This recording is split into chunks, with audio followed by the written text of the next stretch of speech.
अस्सलाम वालेकुम स्टूडेंट्स आज हम चैप्टर नंबर 2 जो है इसके एमसीक्यूज़ करेंगे, क्योंकि एमसीक्यूज़ का सिलसिला आपको पता है मैंने शुरू किया था। उसमें चैप्टर नंबर 1 जो था उसमें मैंने आपको सारे उसके एमसीक्यूज़ करवाए थे। तो आज हम चैप्टर नंबर जो 2 है उसके एमसीक्यूज़ करेंगे। इंशाल्लाह मैं पूरी कोशिश करूँगा आपको अच्छे से अच्छे तरीके से समझाने की, ताकि आपके एमसीक्यूज़ का जो सेक्शन है पेपर के अंदर वो अच्छा हो।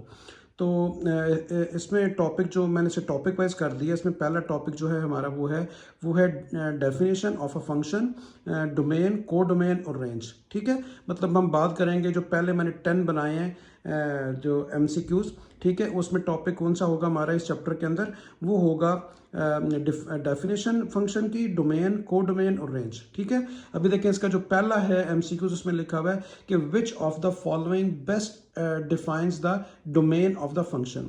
तो स्टूडेंट्स आपने हमेशा याद रखना है बेटा कि डोमेन कहते हैं, हमेशा याद रखिएगा इनपुट वैल्यूज़ को। जो आप इनपुट फंक्शन के अंदर वैल्यूज़ देते हैं उनको उसको डोमेन कहा जाता है। तो यहाँ पे ऑप्शन क्या है, all possible outputs, all possible inputs.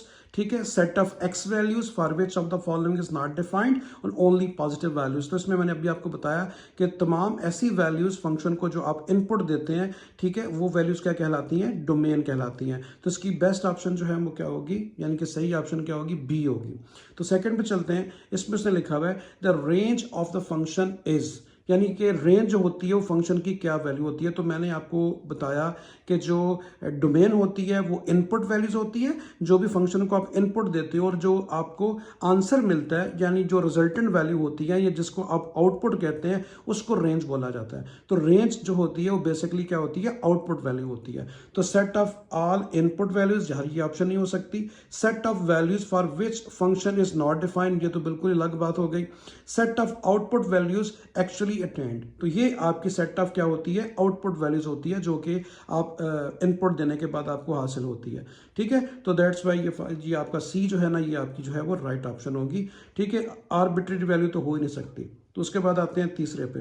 उसने लिखा हुआ है if F of x is equal to X minus 3 under root what is the domain. वो आपसे पूछ रहा है कि डोमेन क्या होती है। तो इसमें मैं थोड़ा सा आपको एक्सप्लेन करने की बेटा कोशिश करूंगा पेजेस के ऊपर, ताकि आपको अच्छे तरीके से एक्सप्लेन हो।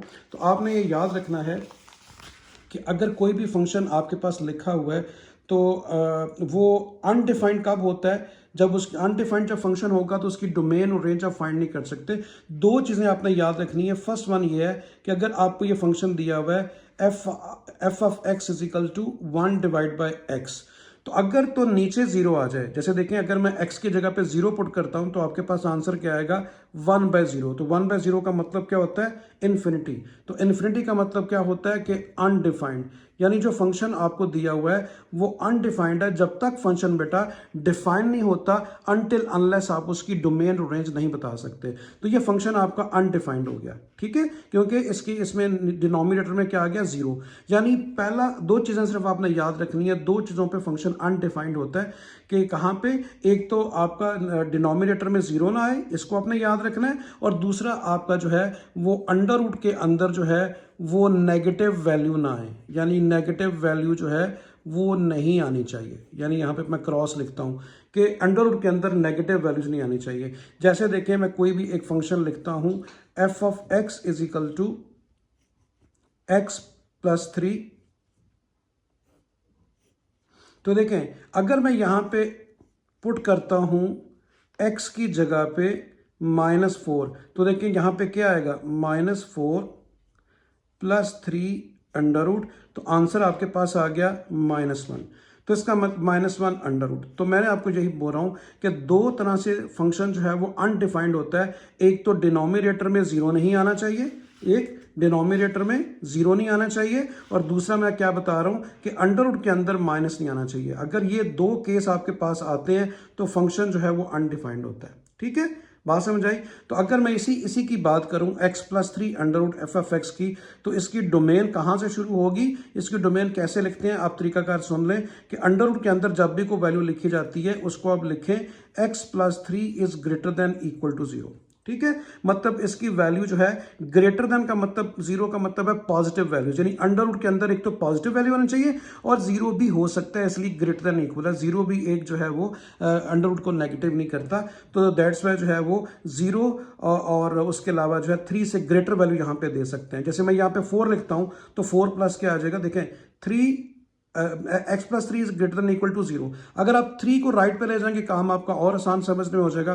3 को मैं राइट पे ले गया तो -3 हो गया, ठीक है। तो इसका मतलब है कि इसकी डोमेन कहां से शुरू होगी, ग्रेटर देन इक्वल टू -3 से। -3 भी रख सकते हैं, यहाँ पे -3 में रखूंगा तो क्या आएगा, -3 + 3 0, यानी इसका मतलब ये हुआ कि इसकी जो डोमेन है वो शुरू हो रही है -3 से, क्योंकि और उससे बड़ी वाली वैल्यू। देखिए यहाँ -2 रखता हूं फिर भी +1 आएगा, तो ठीक है, आपके पास एक डोमेन आ जाएगी। अगर इसी तरह मैं 2 रखता हूँ, 1 रखता हूँ, 0 1 2 सारा सब आएगी। सिर्फ आपने क्या करना है बेटा कि -3 से जो है वो सारी की सारी वैल्यूज ग्रेटर रखनी है। लेस रखेंगे तो देखिए मैंने -4 -3 छोटा है, मैंने लेस रखा तो नेगेटिव आंसर आ गया। तो बस ये नेगेटिविटी से बचना है कि अंडर रूट के अंदर नेगेटिव ना आए, ठीक है। तो फिर फंक्शन आपका जो है वो डिफाइन होगा। और एक मैंने आपको बोला कि डिनोमिनेटर में 0 नहीं होना चाहिए। तो ये दो बातें आपने ज़हन में रखनी है। तो देखिए यहाँ पे क्या लिखा हुआ है, x - 3 अंडर रूट। वो कह रहा है व्हाट इज द डोमेन। तो डोमेन के लिए तरीका मैंने क्या बताया था, अभी मैंने आपको बात बोली x + 3 लेके, लेकिन चलिए मैं x - 3 भी लिख देता हूँ। अगर आपका क्वेश्चन x - 3 है तो फिर मैंने क्या तरीका बताया, जब भी अंडर रूट के अंदर वैल्यू आ जाए उसे आप क्या करें, greater than equal to 0 put कर दें, जो भी इसके अंदर लिखा है, और उसके बाद 3 को राइट पे ले गए, प्लस हो गया।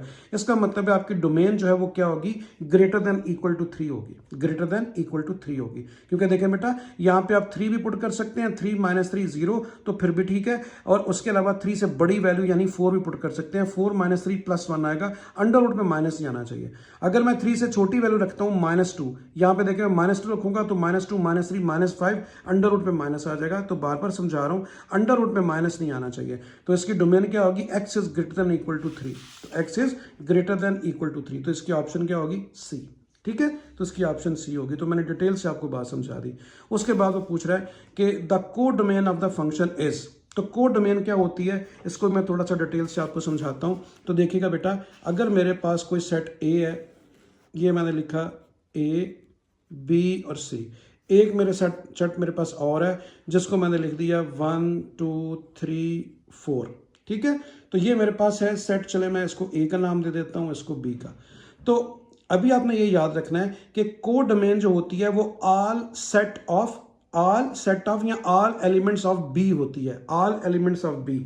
अगर मैं लिखूं इसको, डोमेन लिखूं इसके अंदर, तो देखिएगा, तो डोमेन जो है वो क्या होगी, डोमेन ये इनपुट वैल्यू होती है जो कि A B और C है। और अगर मैं आपसे पूछूं कि रेंज क्या है, तो अगर मैं इसको देखें मिला रहा हूँ 1 के साथ, इसको 2 के साथ, इसको 3 के साथ, तो मेरे पास रेंज जो है वो होगी 1 2 3। यानी A मैंने पुट किया, मुझे आंसर 1 मिला, B ने मुझे आंसर 2 दिया, ये आंसर है यानी आउटपुट है, यानी कि रेंज है, ये रेंज है और ये डोमेन होती है, ठीक है। ये इनपुट मैंने A किया तो मुझे 1 मिला, B किया तो 2 मिला, C किया तो मुझे 3 मिला। तो ये इनपुट वैल्यूज हो गई यानी कि डोमेन हो गई, और जो आंसर आ रहे हैं 1 2 3, ये आपके पास रेंज आ गई 1 2 3, ठीक है। और अगर आप मेरे से पूछें कि सर कोड डोमेन क्या होती है, तो कोड डोमेन होती है all sets of set B.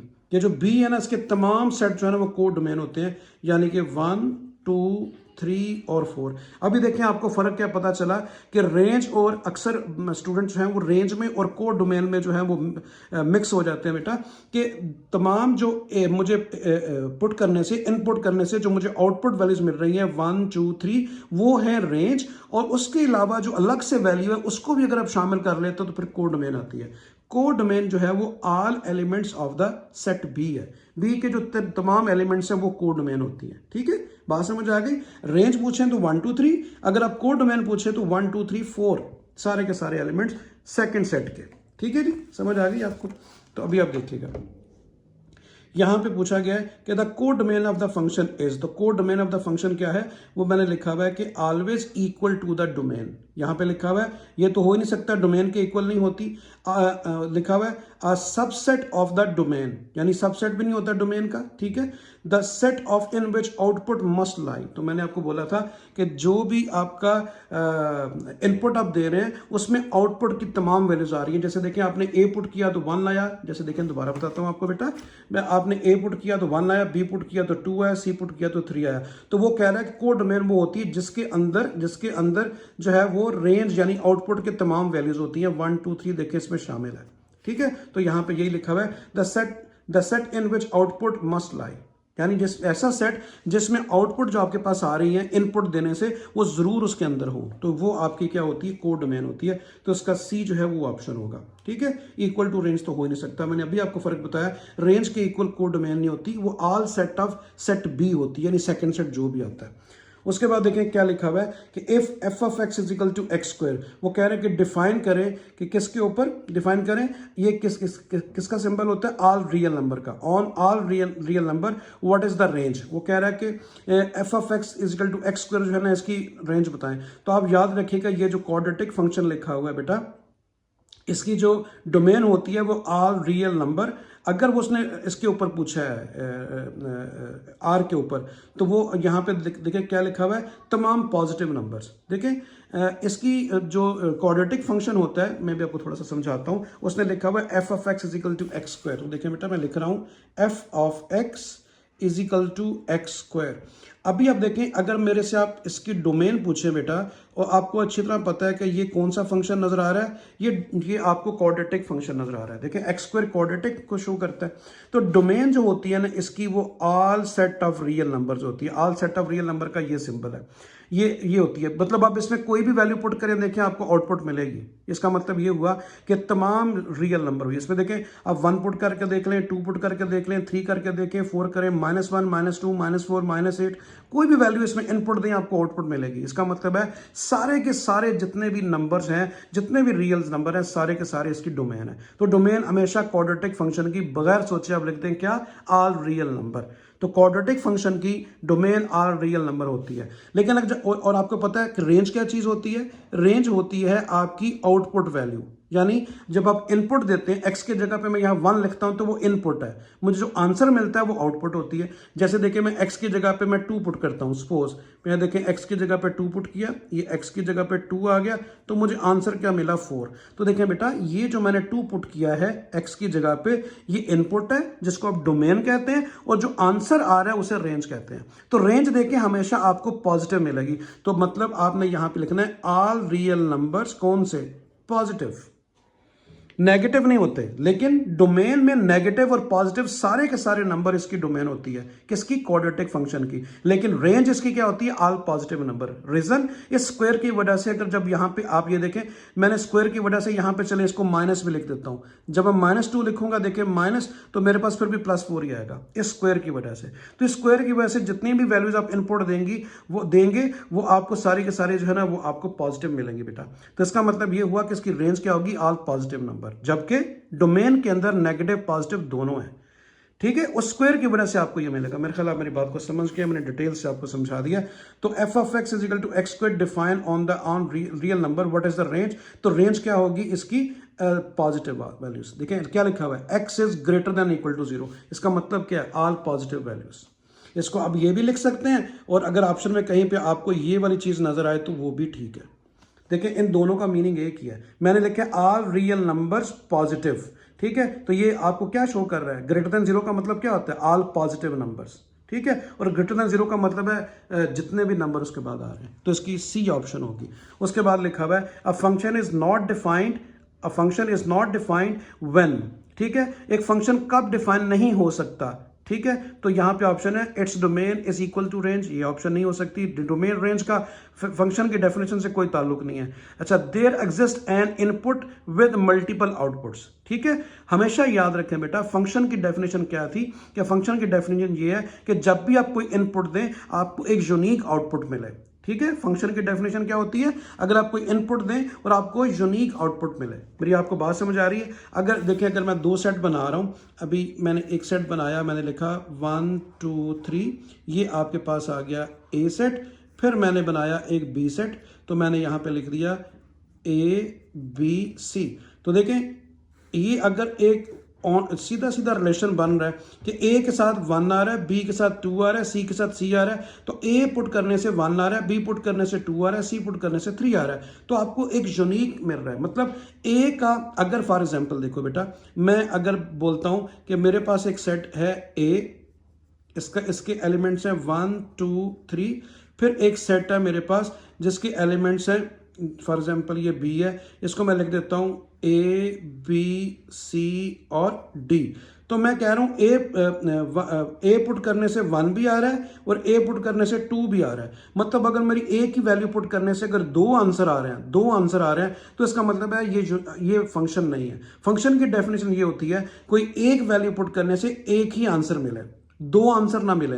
इसी तरह बी पुट करने से आपको 2 मिल रहा है और सी पुट करने से सी मिल रहा है, यानी कि तीनों के आंसर यूनिक मिल रहे हैं। ये नहीं कि ए पुट करने से 1 भी आ रहा है और ए पुट करने से 2 भी आ रहा है, तो ये फिर फंक्शन नहीं होता। तो इसका मतलब है उस फंक्शन डिफाइन कब नहीं होता? जब आपके पास मल्टीपल आउटपुट आ रही हो। ठीक है, तो मैं इसी को एक्सप्लेन कर रहा हूं। There exist an input with multiple output. जब उसके मल्टीपल आउटपुट आती हैं तो फिर वो क्या होता है? वो नॉट डिफाइंड फंक्शन होता है, वो फंक्शन डिफाइन नहीं होता।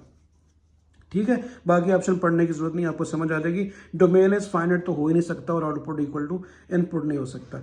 अभी आप देखें, ये चीज मैं आपको पहले समझा चुका हूं। उसने लिखा हुआ है कि if F of x is equal to 1/x, what is the domain? तो मैंने कहा था डोमेन इसकी क्या होगी। अभी आप देखें, तमाम रियल नंबर होंगी सिवाय किसके? 0 के। अगर देखें मैं x की जगह पे 0 पुट करता हूं तो ये क्या आएगा? 1/0। तो मैंने अभी आपको ये देखें समझाया भी था कि यही फंक्शन है। अगर x की जगह पे 0 पुट करते हैं तो नीचे 0 आ गया तो वो इन्फिनिटी हो गया।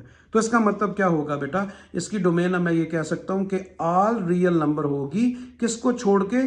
0 को छोड़ के। बस 0 नहीं होना चाहिए, तो 0 को बीच में से माइनस कर दिया, तो 0 को छोड़ के जो है वो ऑल रियल नंबर होगी। ठीक है, बात समझ आई? तो अभी आप देखें यहाँ पे जो इसकी ऑप्शन आ रही है वो क्या है? x is not equal to 0, तो 0 को नहीं होना चाहिए। ठीक है, यहाँ पे x की जगह पे 0 पुट करें तो वो अनडिफाइंड आ जाता है फंक्शन, दैट्स वाई जो है ना इसकी डोमेन नहीं होगी।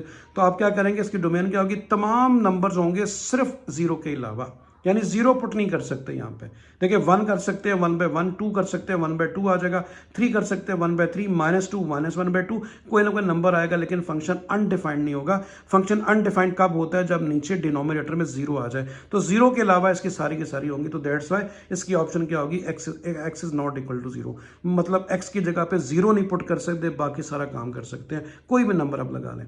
उसके बाद है which of the following set can serve as a codomain of the F of x is equal to sine X. बस इसको अपने जबानी बेटा याद रखना है कि जो साइन एक्स होता है, साइन एक्स जो होता है, इसकी जो डोमेन होती है वो ऑल रियल नंबर होती है। हमेशा याद रखना है कि साइन की जो डोमेन है वो ऑल रियल नंबर होती है, और इसकी जो आंसर आता है यानी कि जो रेंज है वो भी हमेशा ऑल रियल नंबर होती है, यानी इसकी जो कोड डोमेन है वो भी हमेशा ऑल रियल नंबर होगी। बस इसको ज़बानी याद करना पड़ेगा आपको कि साइन एक्स जो होता है उसकी जो डोमेन होती है वो ऑल रियल नंबर होती है, और उसकी रेंज जो होती है वो भी ऑल रियल नंबर होती है। नेगेटिव आ ही नहीं सकता इसमें, तो ये ऑल रियल नंबर होगी। सॉरी, नेगेटिव तो आएगा। ठीक है जी, तो इसका बी ऑप्शन होगी ऑल रियल नंबर। इसको आप डायरेक्ट याद कर लें। उसके बाद है for f of x is equal to log of x is equal to domain is. तो आपको पता है कि लॉग कभी नेगेटिव नहीं होता। अगर आप कैलकुलेशन लॉग नेगेटिव की वैल्यू लेते हैं वो मैथ एरर देगा आपको, तो लॉग नेगेटिव नहीं हो सकता। ठीक है, तो इसका मतलब है एक्स की वैल्यू क्या रख सकते हैं? यहाँ पे माइनस नहीं रख सकते। लॉग ऑफ 0 रखेंगे वो वैसे ही 0 हो जाएगा। ठीक है, तो इसका मतलब है 0 से बड़ी वैल्यू रखनी है, यानी 0 से बड़ी वैल्यू कौन सी होती है? 1 2 3 4 5 6 7 सो ऑन। तो इसका मतलब है एक्स इज ग्रेटर देन 0। तो यहाँ पे ऑप्शन क्या आएगी? एक्स की वैल्यू आप ग्रेटर देन 0 रख सकते हैं, यानी positive 1 2 3 so on. Less than 0 नहीं रख सकते, लॉग कभी नेगेटिव नहीं होता। नॉट इक्वल टू 0, ठीक है ना, 0 आप जो है ना वो 0 रख सकते हैं, 0 यहाँ रख सकते हैं क्योंकि 1 आ जाएगा। तो x belongs to real number, ये भी नहीं हो सकती। तो x की value less than equal to जो है वो ग्रेटर देन इक्वल टू 0 होगी, क्योंकि पॉजिटिव के लिए। उसके बाद लिखा हुआ है if F of x is equal to x + 5 and domain is z। वो अच्छा देखें, याद रखो बेटा, अगर फंक्शन आपका लीनियर फंक्शन हो, याद रखिएगा लीनियर फंक्शन हो। जैसे देखें मैंने आपको एक बात समझाई समझाई थी। अगर आपका फंक्शन जो है वो क्वाड्रेटिक है तो उसकी जो डोमेन होती है वो ऑल रियल नंबर होती है और उसकी रेंज क्या होती है, all real number positive, all real number positive, सिर्फ पॉजिटिव।